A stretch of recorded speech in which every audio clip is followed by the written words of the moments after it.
Entonces le respondió Jesús: bienaventurado eres, Simón, hijo de Jonás, porque no te lo reveló carne ni sangre, sino mi Padre que está en los cielos.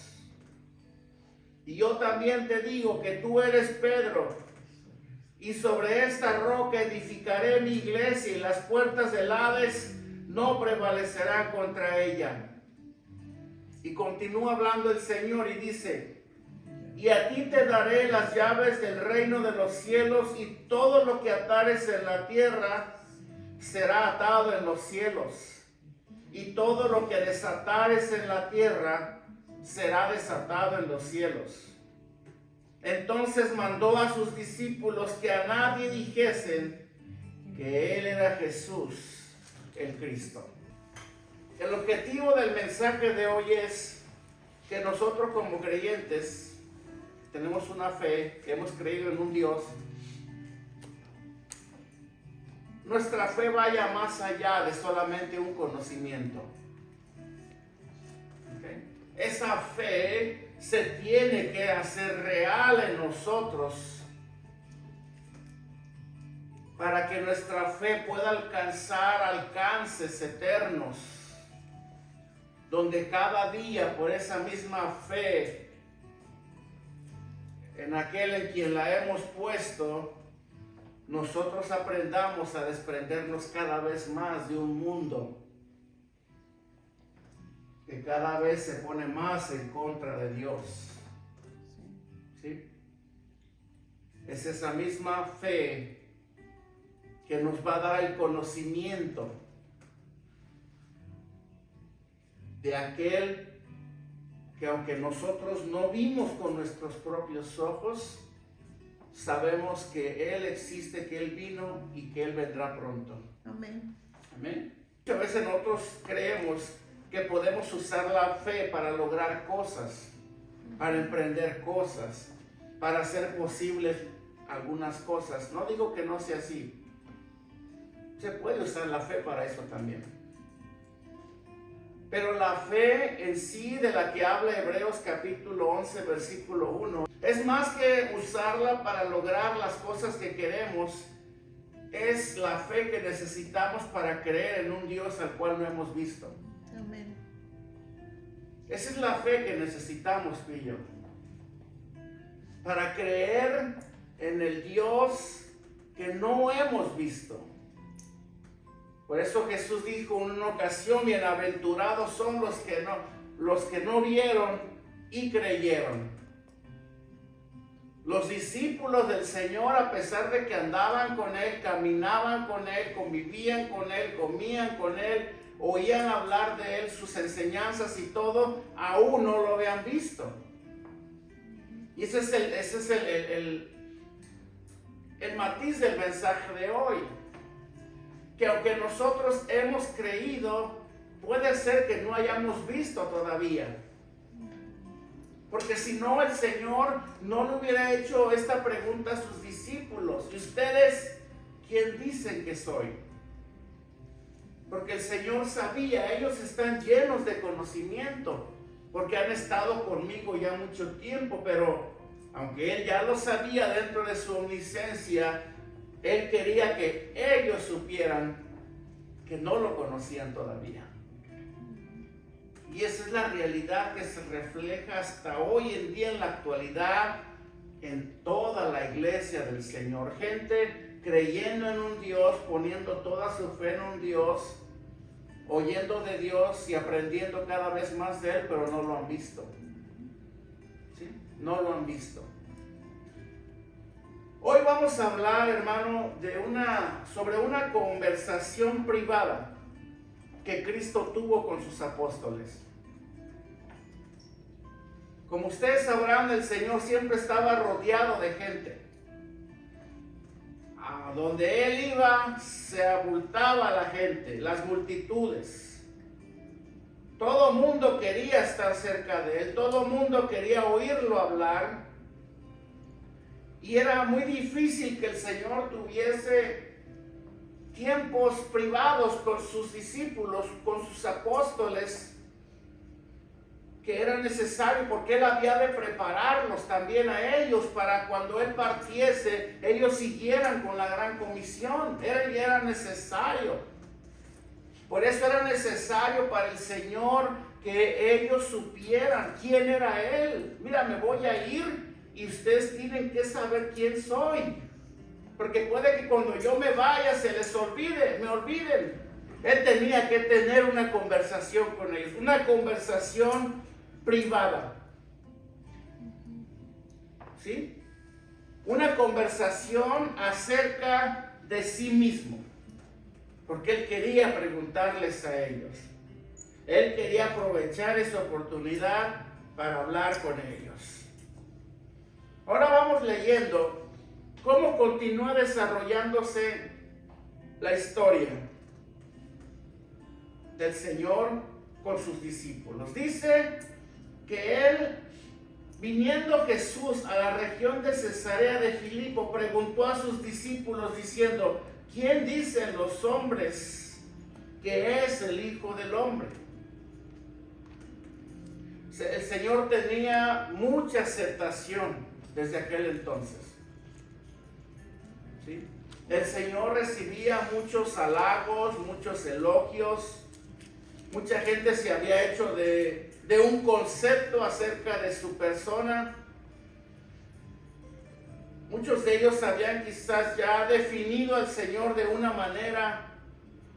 Había una gran variedad de opiniones acerca de Él. Y lo podemos ver, por ejemplo, en el versículo 14. Ellos dijeron: bueno, Señor, unos dicen que tú eres Juan el Bautista. Otros dicen que tú eres Elías. Otros dicen que tú eres Jeremías. Y algunos por ahí también dicen que tú eres uno de los profetas. Y el Señor les dijo: ¿y ustedes? ¿Y ustedes quién dicen que soy yo? Ellos piensan eso de mí. Ellos creen que yo soy cualquiera de estos personajes, pero ¿ustedes quiénes dicen que yo soy? Vemos al Señor Jesús haciéndoles la pregunta, pero fíjense bien, el Señor cuando les hace la pregunta, ¿quién dicen los hombres que es el Hijo del Hombre? Él se está refiriendo a sí mismo, como vimos en el texto, como el Hijo del Hombre, aludiendo con esta expresión al hecho de la encarnación. Correcto. Cuando la Biblia describe a Jesús y Jesús mismo se describe a sí mismo, el Hijo del Hombre, Él está haciendo referencia al Jesús encarnado. Él, siendo Dios, vino y nació del vientre de una mujer. Correcto. Aunque no fue engendrado por carne ni sangre, sino por el Espíritu Santo que vino sobre María, Él nació de una manera natural, cumpliendo con esto todas las leyes naturales para que Él viniese al mundo y habitar en medio de nosotros. O sea, de gente como nosotros, gente de carne y hueso con esa naturaleza, aunque en su diferencia y una gran diferencia con Él y con nosotros, es que Él fue un Dios santo. Amén. Un Dios puro, con naturaleza divina, no como el resto de los apóstoles. Y él hace alusión con esta expresión, el Hijo del Hombre, al hecho de la encarnación. De hecho, en el libro de Gálatas, capítulo 4, versículo 14, Pablo lo llama también de esta manera. Vamos a ver cómo dice. Gálatas 4:4. Pablo lo llama nacido de mujer, aludiendo a lo mismo. O sea, para ellos Jesús había sido un hombre que había nacido a través de un ser humano. Por eso él tenía que matizar en esto. Fíjense cómo dice Pablo: pero cuando vino el cumplimiento del tiempo, Dios envió a su Hijo, nacido de mujer y nacido bajo la ley. ¿Estamos bien hasta ahí? Él tenía que matizar en ese entonces y tenía que hacer referencia a la encarnación que él vino a experimentar, siendo Dios, haciéndose hombre, pero un hombre con una misión.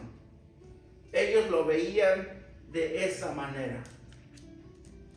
Tú te preguntarás, ¿acaso ellos sabían que Jesús era Dios? No estamos diciendo que no. ¿Ustedes creen que Jesús es Dios? Sí. Amén. ¿Ustedes creen todas las cosas que Jesús habló? Sí.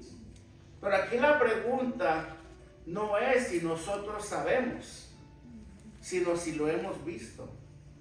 No, al Señor nadie lo ha visto, no, nadie lo ha visto. Porque Él habita en luz inaccesible, como decimos la semana pasada. Pero ver a Jesús es otra cosa, es ver a Jesús por revelación. ¿Sí? Es ver a Jesús de una forma que el Padre nos permita verlo o nos permita llegar a verlo. Correcto. Podemos nosotros tener un conocimiento. Podemos nosotros saber qué Cristo hizo por nosotros. Podemos inclusive dar testimonio firme de lo que Él hizo por nosotros y de la obra que Él vino a hacer. Pero como vuelvo a repetir, ese no es el punto. El punto es, ¿lo hemos visto? Porque entonces, ¿por qué el Señor le pregunta eso a sus discípulos? Si Él diese por sentado que ellos ya sabían quién era Él, que ellos ya lo hubiesen visto como era la intención del Señor, que ellos supieran, pues ¿para qué les pregunta, no? Y eso puede hacer un mar de diferencia en la vida de un creyente cuando pretende caminar con Dios dentro de esta fe. Es algo más allá, hermano, es algo más allá. La verdad con esto es que mucha gente lo conocía, así como por ejemplo Job, ¿qué decía Job? Job conocía a Dios, era un hombre devoto de Dios. Inclusive era un hombre que agradaba a Dios. Un hombre que hasta el mismo Señor llegó a presumir delante de Satanás. Pero Job no había visto a Dios. No lo había visto. Porque él dijo en Job, de oídas te había oído, mas ahora mis ojos te ven. Mucha gente conocía a Jesús de esta manera y lo tenían en alta estima, pero ninguno lo conocía de acuerdo a lo que las Escrituras decían de él.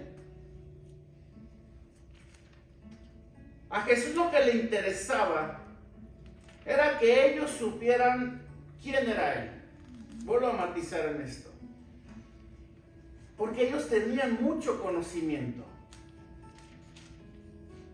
Ellos habían convivido mucho con Él. ¿Quién mejor que los discípulos pudiesen tener el mejor testimonio de Jesús que compartir con los demás? ¿Quién mejor que los mismos discípulos para ayudar a otros a conocer a Jesús? Pero la realidad era que ellos no lo conocían. No lo conocían. Y con el conocimiento que ellos tenían de Jesús, bien que podían haber instruido a otros. Y es que esta fe es una fe que tiene alcances eternos.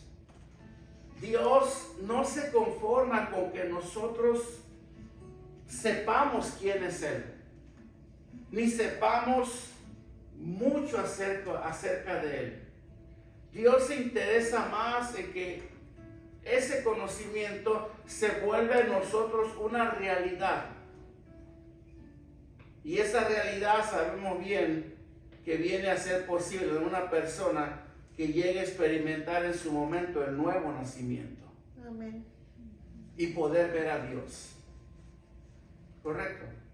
Pero aún podemos nacer de nuevo y no poder ver a Dios como Él quiere que lo veamos.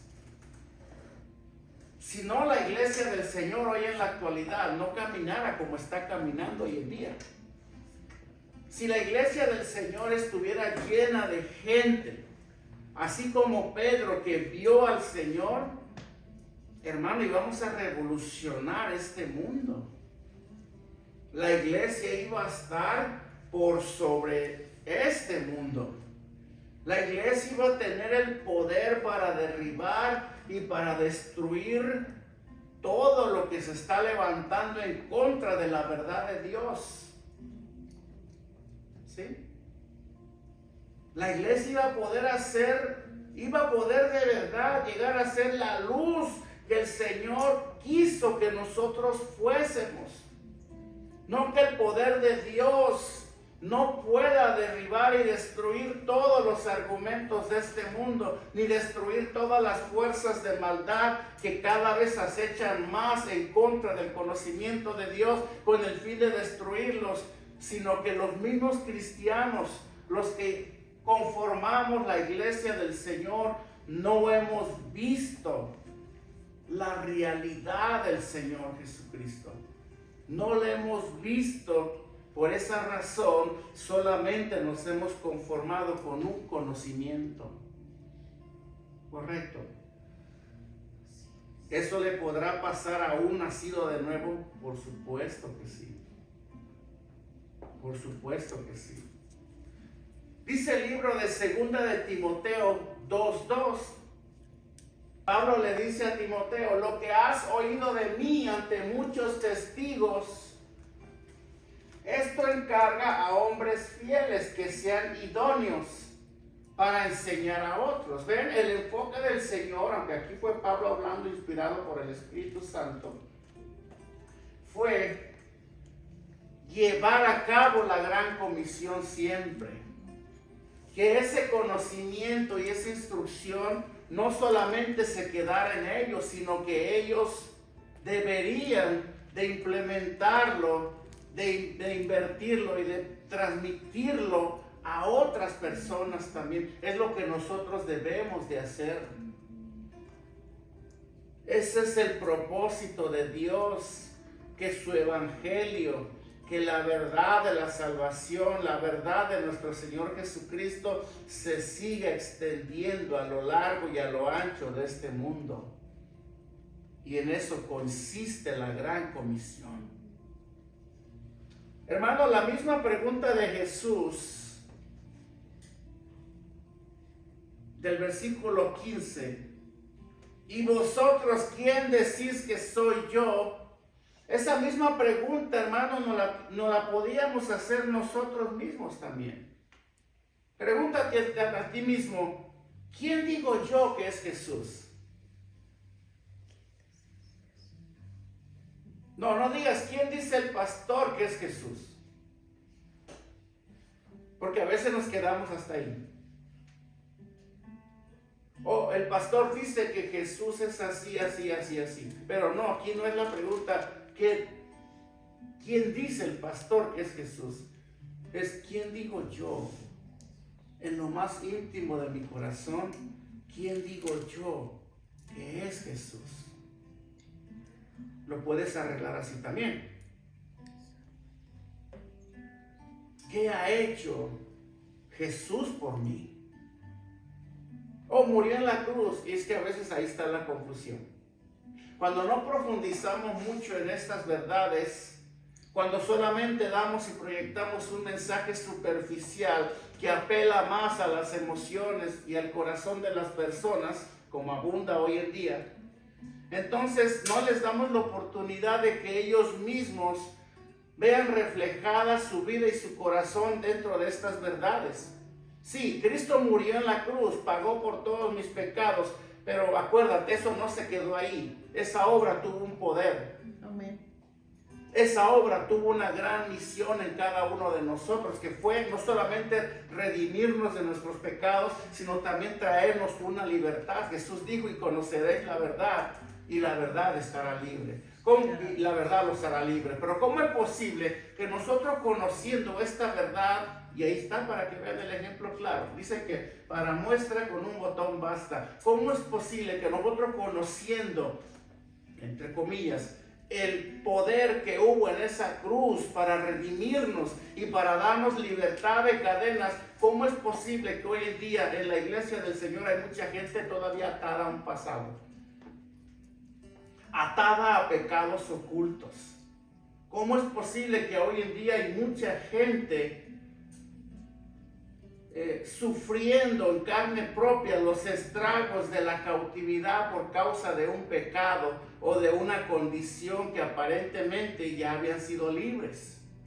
¿Cómo es posible que la realidad del evangelio, que el poder de la cruz aún no se vea reflejado en la vida de los mismos creyentes?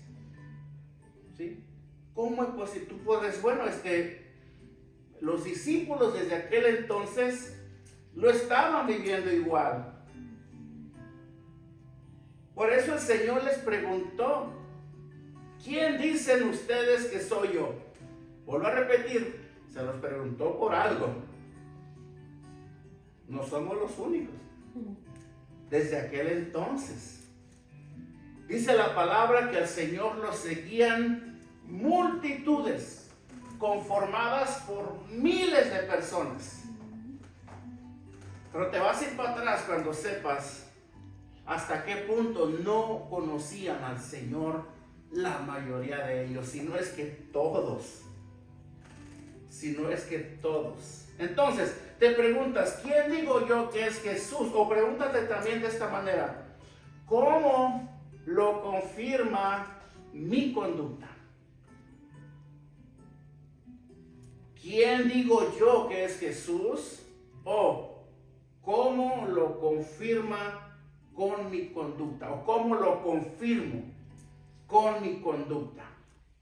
Ahora, en el versículo 16, como todos saben, ¿quién fue el que contestó aquí? Pedro. Versículo 16 dice: respondiendo Simón Pedro dijo: tú eres el Cristo, el Hijo del Dios viviente.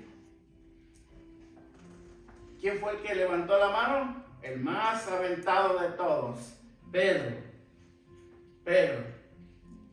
Debemos de recordar esto, que hasta este entonces Jesús nunca se había revelado a Pedro y a sus discípulos, nunca les había revelado a él su identidad por completo. No se los había revelado, aunque ya había estado con ellos. Fue Dios el Padre, el mismo que abrió los ojos de Pedro, el mismo que le había revelado a Pedro quién era Jesús en realidad. ¿Lo dije bien? Fue el Padre, el único que le abrió los ojos a Pedro en este preciso instante y quien le reveló a Pedro quién era Jesús en realidad. Amén. No fue Jesús, porque Jesús no se había revelado aún por completo a sus discípulos.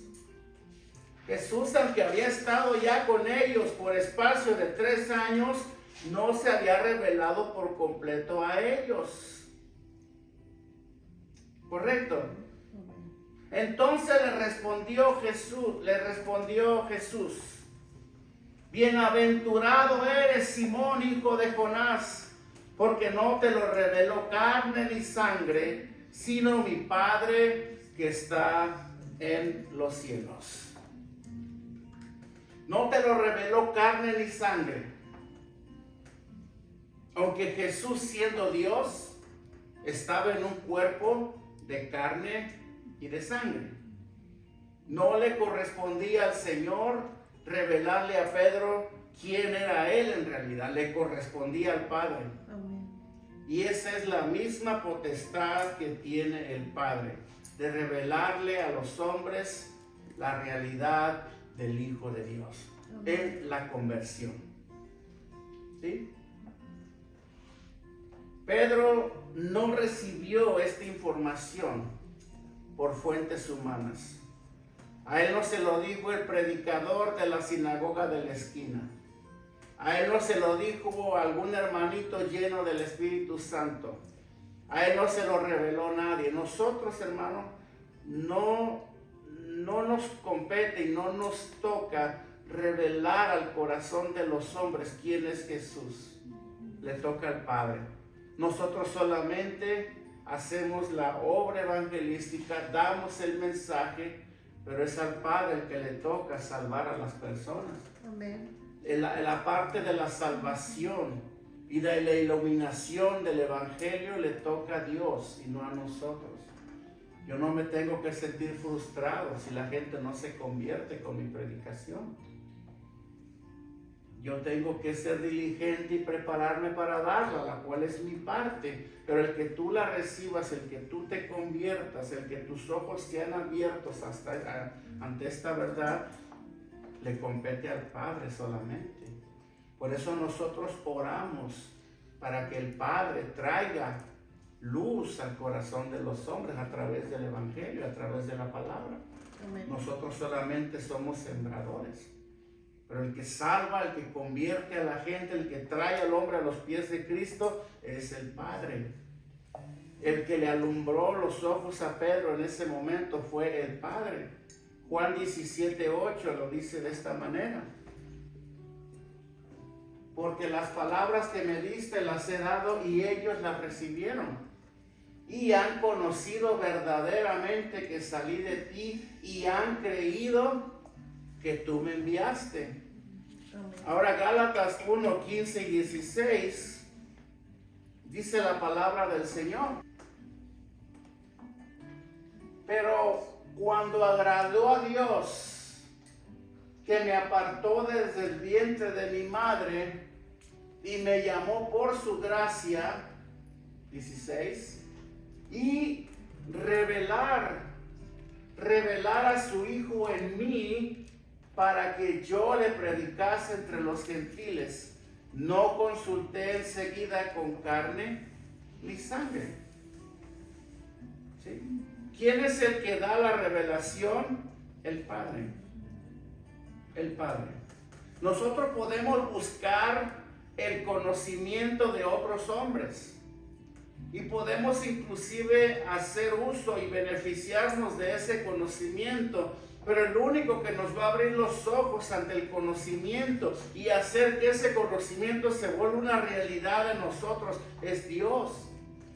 El único que da vida a la palabra que nosotros recibimos y que nosotros impartimos también. Dios es el único que lo puede hacer. Amén. ¿Sí? Y se cumplió con Jesús también. Él predicaba, él anunciaba, ¿verdad?, el mensaje del Padre, pero aunque la gente lo escuchaba y lo seguía, no lo habían visto, no lo habían conocido. Por eso Jesús tenía que preparar un pequeño grupo de discípulos y asegurarse de que sobre ellos, especialmente sobre Pedro, él iba a fundamentar su iglesia. Pero tenía y era necesario que ellos aprendieran que primeramente se dieran cuenta que aunque lo conocían, no lo habían visto. Ellos serían los que llevarían la gran comisión. Jesús tenía que hacer algo con este grupo de hombres, porque había mucha gente que iba a venir una vez que Él se fuera, como ya lo estaban haciendo aún cuando Él estaba aquí en la tierra. Y no dudo mucho que mucha gente se convirtió y se siguió convirtiendo con el mensaje de Jesús y con el mensaje de los discípulos, de los apóstoles. ¿Correcto? El versículo 18, Jesús continúa y dice, Jesús le dice, y yo también te digo que tú eres Pedro, y sobre esta roca, dice, edificaré mi iglesia y las puertas del Hades. Las puertas del Hades, o sea, del infierno, no prevalecerán contra ella. Cuando Pedro hizo esta declaración, Jesús le dijo, tú eres Petros, y sobre esta Petra, lo voy a explicar, edificaré mi iglesia. Esta palabra representaba para Pedro un elogio del Señor, porque Pedro había recibido la revelación directa de su Padre, cosa que el Señor vio con mucho agrado. Mucho agrado. Jesús se refirió a Pedro como la roca, pero en un sentido espiritual. Eso quisiera irlo aclarando un poco. En un sentido espiritual, no en un sentido fundacional, porque los católicos le han dado otro sentido a estas palabras de Jesús. Jesús no estaba diciendo que Pedro, tras este calificativo, sería algo así como el fundador de la iglesia a partir de entonces. No, Jesús siempre fue y seguirá siendo el fundador de su iglesia. Amén. Jesús solamente le estaba haciendo un elogio a Pedro, pero en un sentido especial al llamarlo roca. Porque Jesús siempre es y será el fundador de su propia iglesia. Pedro no fundó la iglesia como ellos creen. Pedro no es el obispo de Roma como ellos creen. Pedro no le confirió ningún poder, ninguna autoridad a los obispos de Roma como ellos creen. ¿Sí? Pedro no le confirió esa autoridad al Papa como ellos creen, por eso lo tienen como un Dios. Ellos están equivocados. Han sacado de contexto todo lo que ellos han interpretado mal, por cierto. Muy lejos de eso, hermano, lo que en realidad pasó es que Pedro fue el primero que vio en Jesús al Hijo del Dios viviente.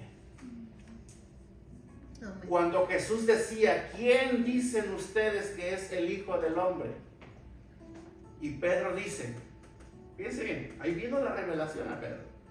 Tú eres el Cristo, el Hijo del Dios viviente. Ya no le dijo, tú eres el Cristo, el Hijo del Hombre, porque sus ojos ya habían sido abiertos. Ya Pedro ya no estaba viendo al Hijo del Hombre frente a él. Ya no estaba viendo al hombre nacido de mujer, como dijo Pablo en Gálatas 4. Ahora Pedro estaba viendo al Hijo del Dios viviente. Ahora los ojos de Pedro se habían abierto. ¿Sí? Ahora él estaba viendo en realidad quién era Jesús. Amén. ¿Quién era Jesús?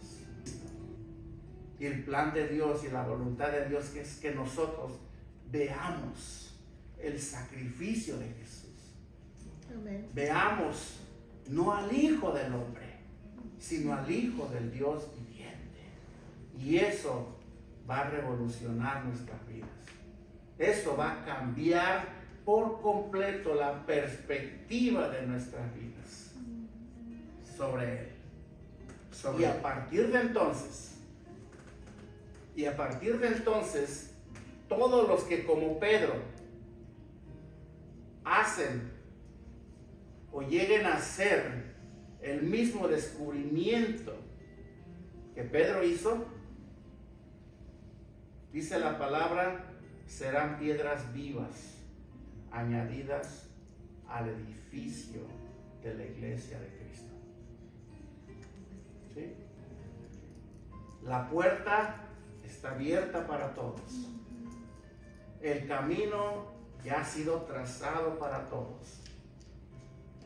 El conocimiento que nos llevará a ese lugar ya ha sido abierto delante de nuestros ojos. Pero necesitamos ser como Pedro, tú y yo.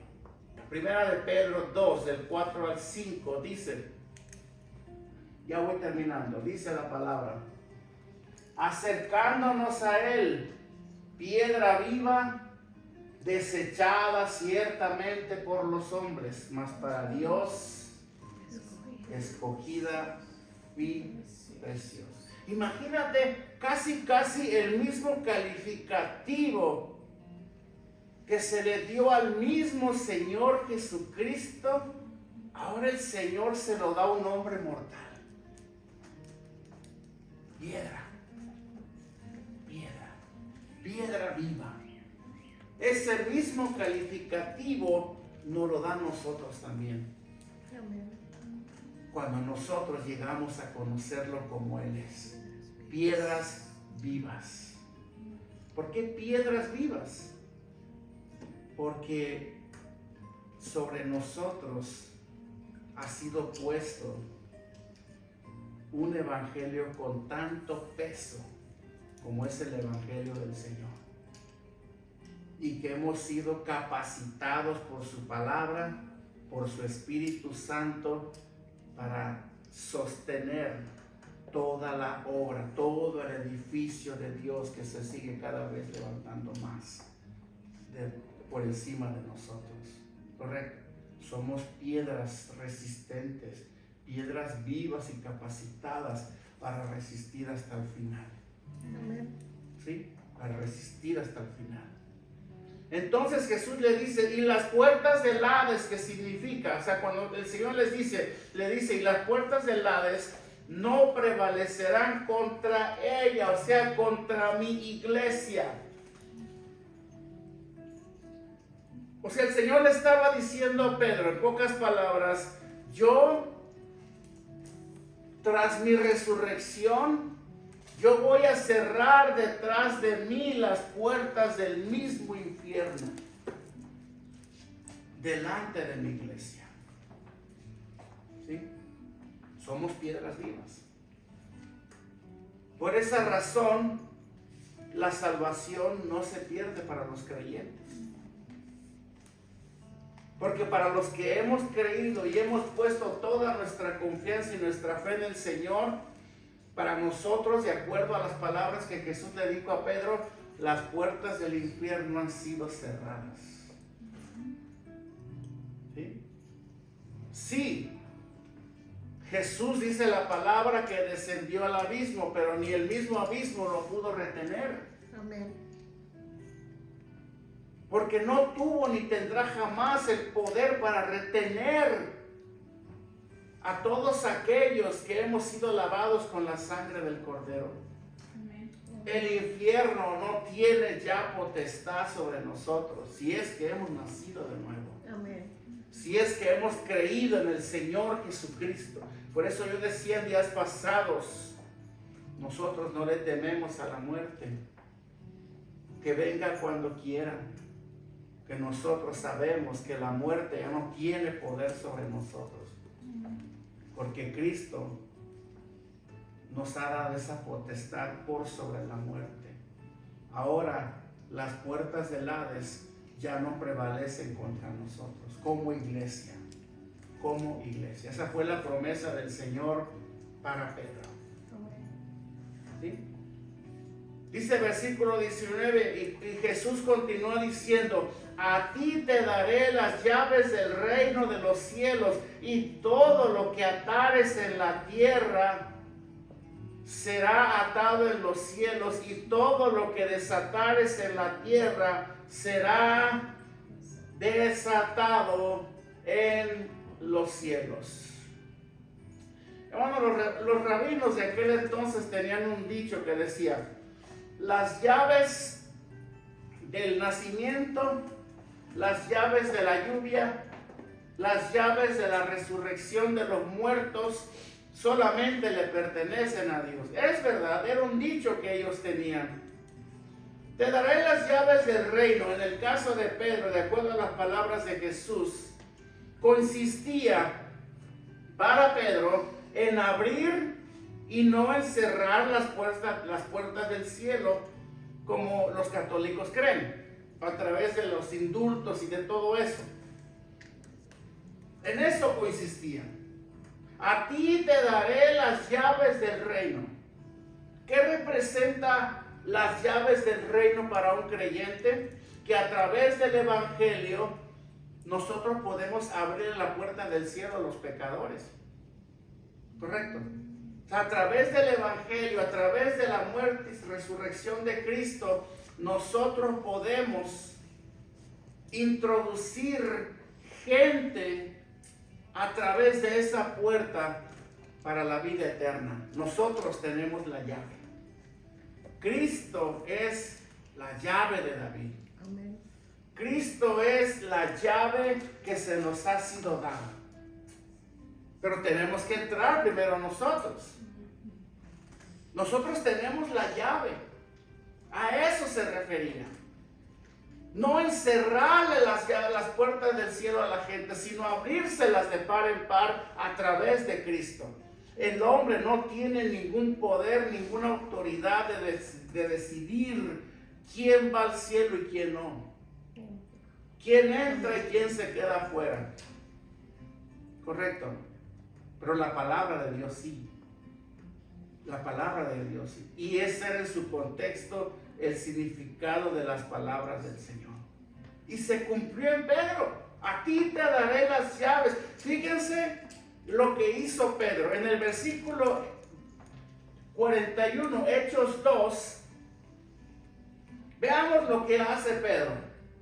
Así que los que recibieron su palabra fueron bautizados y se añadieron aquel día como 3,000 personas. Pedro tenía la llave y con su predicación se convirtieron el día del Pentecostés. ¿Qué dice la palabra? ¿Cómo? O sea, no fueron 3,000, pudieron haber sido más. 3,000 personas. Por eso debemos de predicar el evangelio fielmente, porque esa es la llave que le abre el cielo a la gente. Amén. A través de la predicación del evangelio de nuestro Señor Jesucristo. Y luego en el libro de Hechos, si quieren solamente anótenlo, todo el capítulo 10 donde la Biblia narra acerca de cuando Pedro llega a la casa de Cornelio, un hombre centurión devoto de Dios. Cómo Dios envía a Pedro con una misión a la ciudad de Cesarea con este Cornelio, y no solamente le presenta la salvación a él, sino a toda su familia. Pedro tenía la llave. Y a ti te daré las llaves del reino de los cielos. Eso era el sentido de las palabras del Señor. Amén.